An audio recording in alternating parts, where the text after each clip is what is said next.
Hi, everyone. Welcome to this Debating Africa panel. Our topic today is how can we address Africa's infrastructure deficit without aid dependency? Africa has an estimated infrastructure gap up to 107 billion a year, with disparities across a variety of areas, including energy, transportation, healthcare, and digital connectivity. Our panelists today are Africans who are innovating and advocating for solutions to address this gap. We have Chibunna Ogbonna from Nigeria. He is an engineer, an entrepreneur, working towards creating smarter cities and communities in Africa and beyond. He is the co-founder of Kiru, a sustainable energy startup enabling progress through renewable electricity and digital technology. Then we also have Sherine Omondi from Kenya. She is steering she's a steering committee member at the Global Student Forum, an organization that develops education policy and advocates for the provision of free, quality education while drawing attention to the increasing education funding gap. Thank you both of us for joining us. Thank you so much. Okay, to kick things off, question to both of you. What does sustainable development look like from the perspective of the sectors you're involved in? And if not through aid, how do we finance it? I think to start things off, Chibunna, please take it away. Okay, thank you so much for the honorable invitation to be on this panel. My name is Chibunna, I'm from Nigeria, and from my perspective as a sustainable energy expert and entrepreneur, I would say that sustainable development has to do with being people-centered, because every aspect of development has to be focused on the people. So in terms of sustainable energy, I ask myself and my team, how do we work in order to ensure that the people actually have the energy to meet their needs, to make progress in their lives, to make progress in their endeavors. So for example, a business who needs energy to power their business operations, they need energy to do that, right? And also for individuals who might be working from home, they need constant electricity to be able to do that. Even this meeting that we're having right now, we need electricity to power our devices. So it has to be people-centered, and that's what sustainable development means for me. Beautifully stated, Sharon. Thank you so much for the opportunity.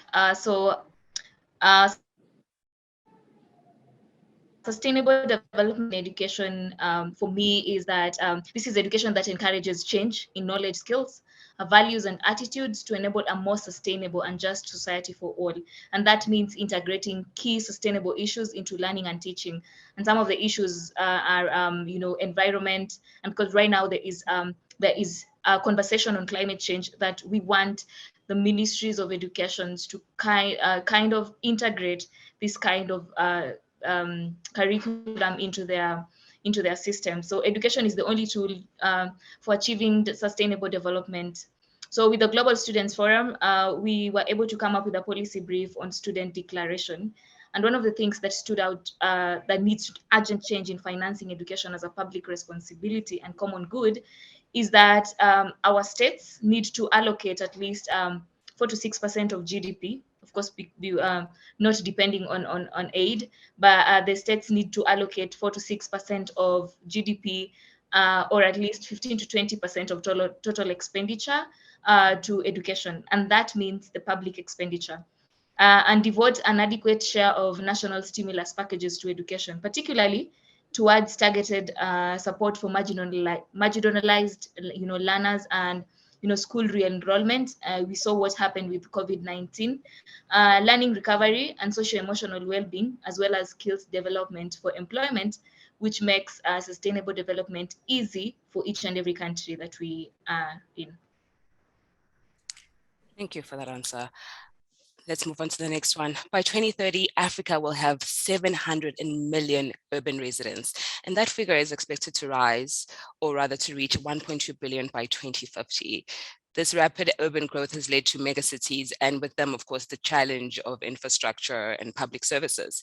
Chibunna, can you talk us through these urbanization challenges and what can be done by governments, development partners, and startups such as yours? You do such incredible work to address these challenges.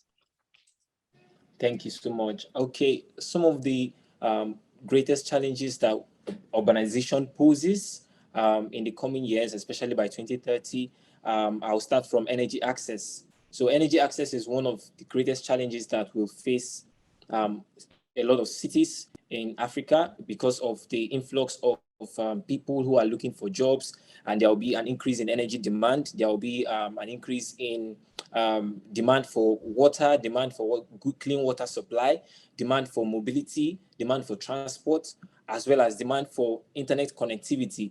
And with the high population in cities, it will also increase it will also reduce the air quality. So you have that we need to create systems and also use technologies that will enhance air quality in these cities as they expand and as they grow. Another thing again is housing. We need to rethink the kind of houses we are building. These houses have to be energy efficient. These houses have to be sustainable. They also have to have green spaces and also even sustainable architecture that incorporates also the issue of the COVID-19 that happened last year. We need to find ways of how the buildings will be able to accommodate such pandemics in case they happen again in cities, because pandemics spread when you have people clustered in an area, and cities are the highest clusters of people from different cultures. Another thing again is the issue of cultural integration and tolerance. So these are some of the challenges that will pose, and by the time we have a lot of people in the cities, we need to create systems that will enable people to interact on a very equitable level. And one of the ways to achieve this, again, is through smart city planning. Another challenge that will also come is in terms of shortage of food supply. So food supply chains will be disrupted by an increase in the population in cities. So these challenges need to be addressed because it's everything all together. Like the first statement I made about being people-centered, the smart city planning has to be people-centered. Policies to encourage collaboration between public and the private sector will enhance this particular change. So the public sector and the private sector need to work together. So you have on the private sector, you have a lot of entrepreneurs, you have a lot of businesses who are working and creating solutions. You have innovators who are creating solutions to meet these challenges. Now, at the public sector have to work hand in hand with the private sector to bridge the gap of the policies. So these policies that will enable businesses to thrive, that will enable innovators to bring out new innovations that will, help to solve these challenges. And also policies that will enhance inter-country collaboration. So let's say, for example, Lagos is a mega city, Johannesburg is a mega city. How can we create policies that can help these two cities to collaborate and share ideas? So this is one of those things that we can do in order to help to meet those challenges. Another thing again is the security. So in terms of security, you talk about cyber security, you also talk about the physical security and of lives and property. So governments, policymakers, everybody has to come together to see how we can create solutions that will meet these needs. And the only way to do that is through public and private partnership. Thank you. Very well stated in terms of the essential nature of multiple parties coming together to collaborate on these solutions. Thank you for that one. Let's move on to the next question. Another challenge we grapple with on the continent is education exclusion, a situation which is likely to worsen as our youth population expands. Sherine, you are very involved in the sector. I think the work that you do is absolutely incredible. What is the current state of the education gap in Africa, and what are the ramifications on the ground should this continue?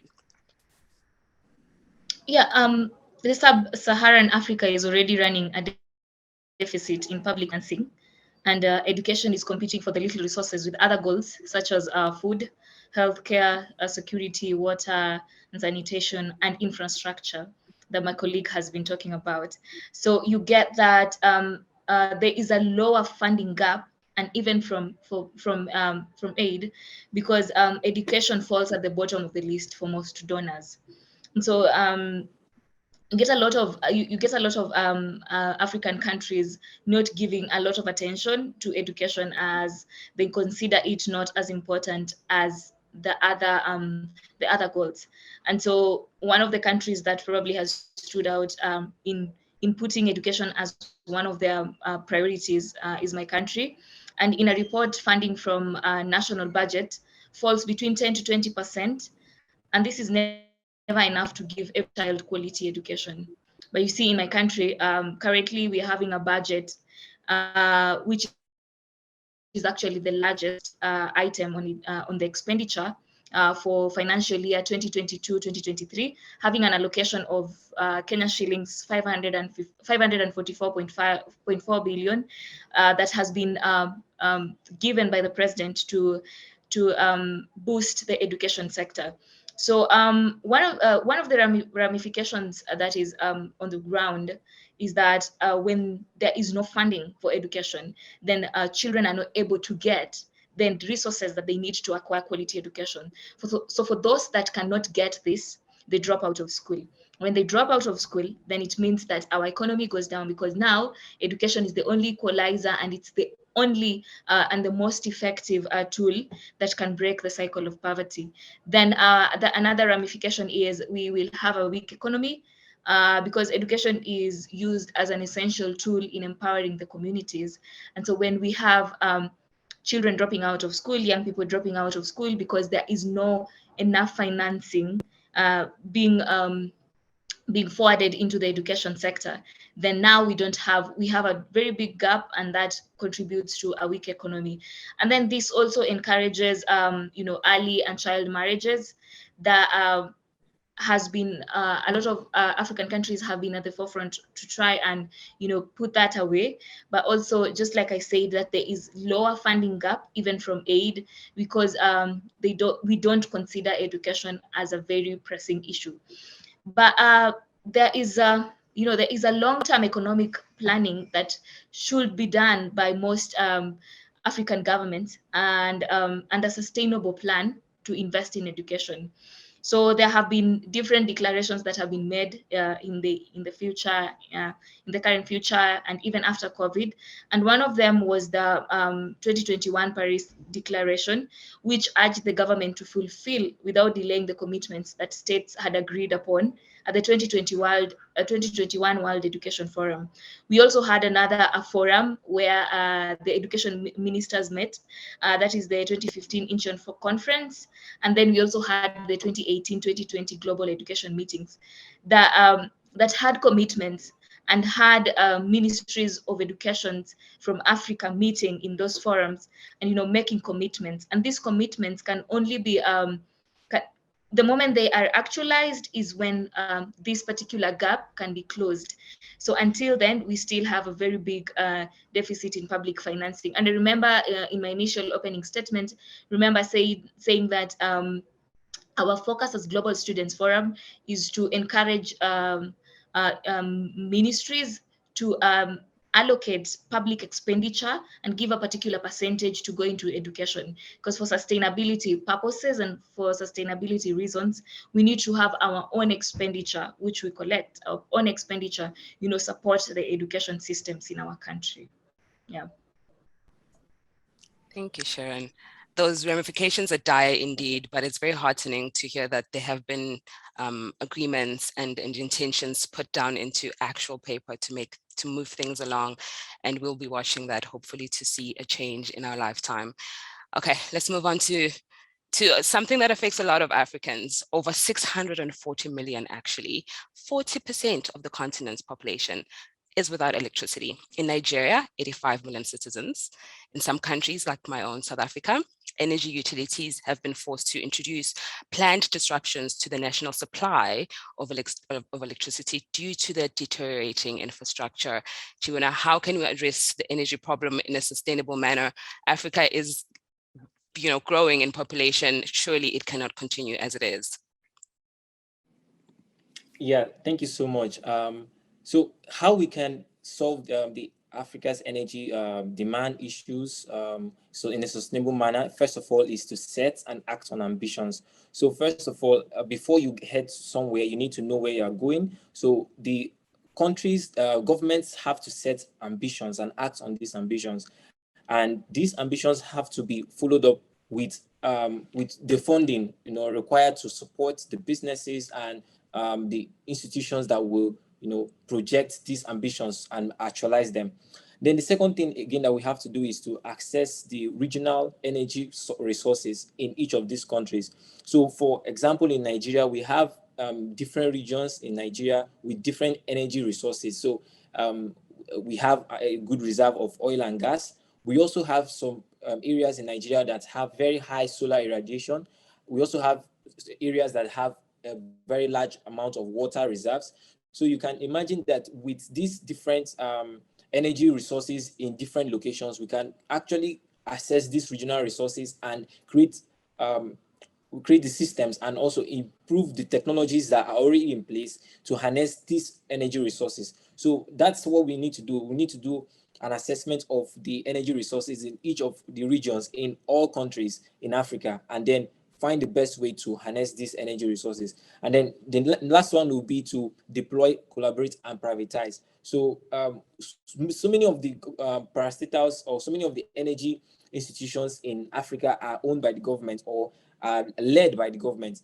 So, but with privatization, you create an open market and it will increase competition. That way, by the time private sector players get involved, it will increase competition and everybody wants to meet the needs of their customer and make a profit. So that way, there will be a very low rate of saying there's no energy access. There will be high energy demand and there will be high energy supply as well. So, for example, in developed climes, you have very different energy providers in different countries. For example, in Germany, you have different energy providers, and each of these energy providers provide their energy to the customers or to the citizens, and this is privatized. In that way, there is high competition. So none of the players can actually, none of them can relax. None of them can take their work for granted. And that way, they are able to ensure that the energy needs of the entire country is met. So this is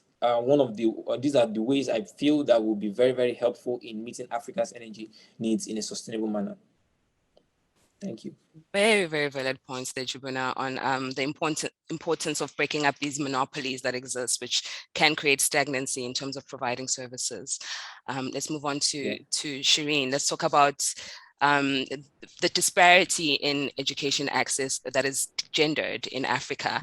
In certain areas, such as south of the Sahara, 9 million girls between the ages of 6 and 11 will never go to school, compared to 6 million boys. Why is education exclusion gendered, number one? And how do you address all exclusion at a policymaking level, but also specifically how it disproportionately affects girls? We have so many reasons as to why education is so heavily gendered. And the main reason is early pregnancy, because for me, the main reason is early pregnancy or early marriage. So when a girl gets pregnant, drops out of school, this particular child has to choose between, going back to school and taking care of the child. As an African, we have been trained to be the ones to be taking care of our children, as the men are allowed to, go and fed for the family. So when a child gives birth while still in school, they have to choose between continuation of education or taking care of the children.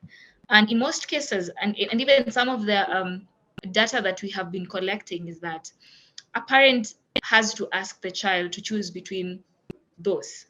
And for any child that has a child, they always have to choose their children. So one of the things that has stood out as one of the reasons why education is so gendered is early pregnancy. Then we also have cultures where early marriage is, it's not a conversation that you want to have with the community elders or anything. So you get to an age where you are allowed, after a particular, right, you are allowed to, get married, and that affects the girls in most places. and even boys, yes. But we also have gender-based violence, which has been a conversation where every African country has been trying to have this conversation with their people.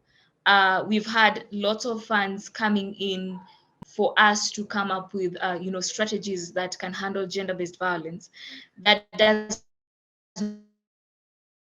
not only go to, families, but it also goes down to children. And so these are some of the things that, hinder, children from continuing with their education. We have poverty that is at the top of it all, where 1 in 10 families, um, 1 in 10 families or 2 in 10 families have to, look for loans to take their children back to school, or to take to give their children education. And so if I cannot take money or take loans to take my child to school, then that means that my child will not go to school, be it the boy, be it the girl. But in most cases, and even from some of the data that we've been collecting, is that the boy is given the opportunity to continue with school, while the girl is allowed to stay, is told to stay at home and wait for the rest, to finish school so that they finish later on.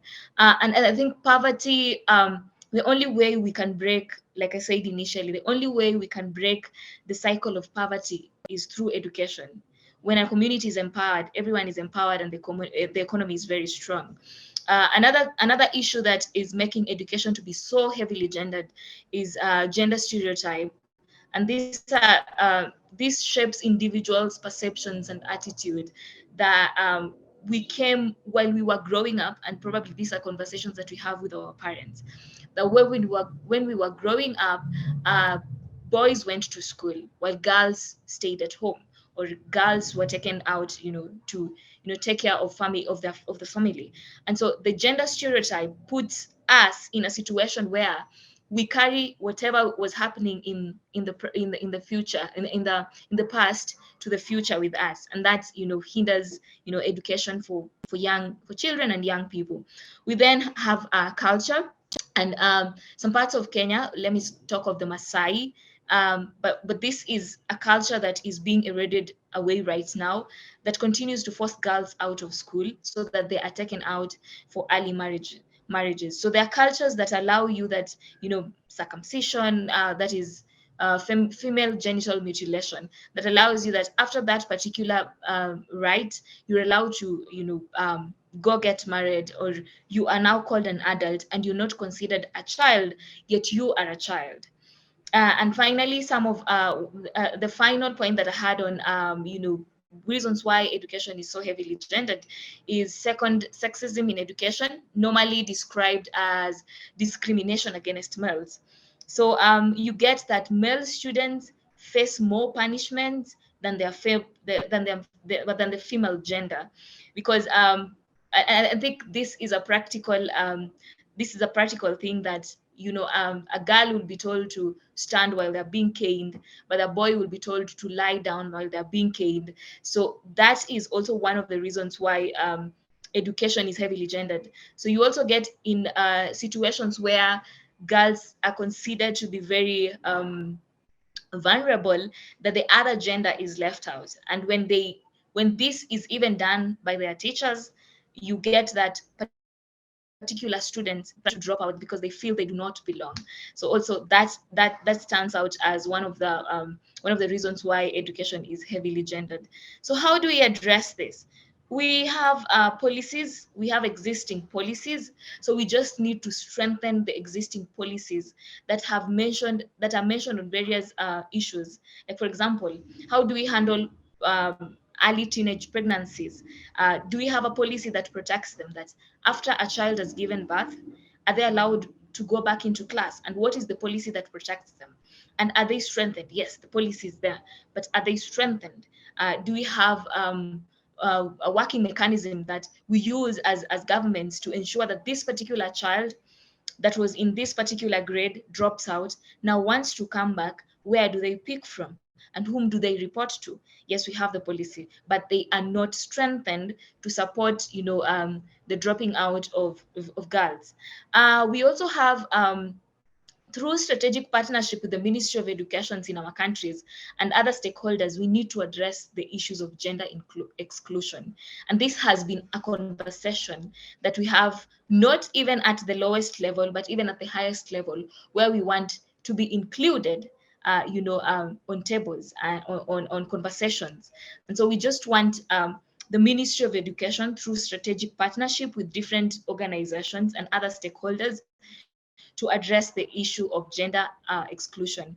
And finally, one of the points that would really help us in addressing this is to ensure that the poorest and the marginalized children, regardless of gender, have an equal chance at quality and lifelong opportunities. When we have equal chances from childhood to being an adult, then we're going to ensure that these particular children and this particular issue on gender exclusion is being, that the gap is being narrowed down. So we just ensure that whether you're poor, whether you're rich, you have access to education.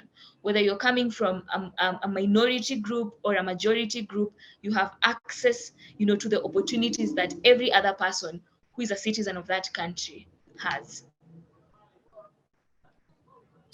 Thank you so much for that, Sherine. I think it's so important, or rather illuminating, how attitudes, societal attitudes, infiltrate our different industries, infiltrate even the education sector, which is why we need strong policies and for them to be enforced. You're completely right. Okay, let's move on to an event that's happening next week, the European Development Days. You two have been actively involved with this event. This 15th edition will focus on the Global Gateway, the new European strategy to boost smart, clean, and secure links in digital, energy and transport, and strengthen health, education, and research systems across the world. Final question to both panelists, because a lot of the issues that we've been discussing today will be on the agenda next week. What do you hope emerges from this initiative, and indeed from the conversations that will be taking place next week? I'll start this one with Chibunna again.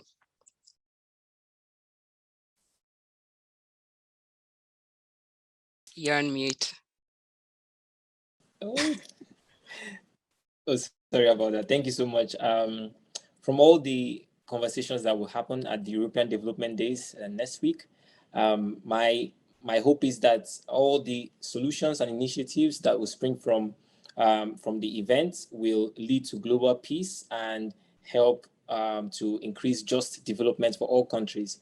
Because without global peace, there will be development is just something that is far-fetched, So I will hope that all the discussions will be channeled towards ensuring global peace. Thank you. Lovely. Sherine? I take pride in being a European development young leader, and a lot of commitments have been made, especially during the pandemic, and events after events that have happened, before the pandemic and even after the pandemic. And now we need the state and the state actors to act, because we have so many commitments, on education, on infrastructure, on sustainability, on agriculture. A lot of commitments have been done, but where we are failing is we are not, our states are not putting much strength into those particular commitments unless aid comes in, and we made commitments, now we need to do them. So I think what I hope emerges is that we need to have a conversation around the commitments that we had done before, or we had made before as states, and have a conversation. We were at 5, now we are at 6, so we have 4 more to go, so that the conversation does not go around, having to have new commitments while the previous commitments have not been made. And one of the things that I really look forward to is establishing deep structural international collaborations between institutions and organizations. I really, for a very long time, we've been advocating for students' voices to be on tables, and especially because I'm an education enthusiast, to students to have the opportunity to sit where quality assurance is being made, because students are part of the stakeholders run institutions. So if you're able to have these deep structural and international collaborations between institutions and organizations, then students get the right to sit on tables and make decisions. And this is a conversation that should not only happen on the education aspect, but also on different platforms like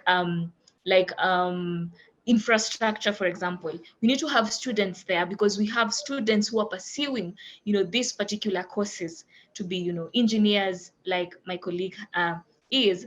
And we need to hear their voices while these policies are being drawn. And also we are looking forward to involving students, having organizations and states making commitments that they will involve students or student representatives on tables when coming up with policies that involve them, so that when you're coming up with a policy, you involve everyone. And I think students play a key role in having their voices being heard when policies are being drawn up. Yes. Thank you, Sherine. Couldn't agree more. We are finding that on this platform as well, that African students are so important to talk to. And when given a platform, they have so many ideas, so many criticisms, and they are very tapped in. I really do hope we start to see a lot more of that. Thank you to our panelists for this incredible discussion on how we can address Africa's infrastructure deficit without aid dependency. Of course, we've only touched on 2 specific areas, and this conversation did not start here and it will not end here. It is ongoing, but as Sherine has said, let's hope that it goes beyond conversation, beyond commitments, and we start to see action. Thank you again, and until we see you again, until we chat again, and I'm sure that we will, have an amazing day, guys, and goodbye.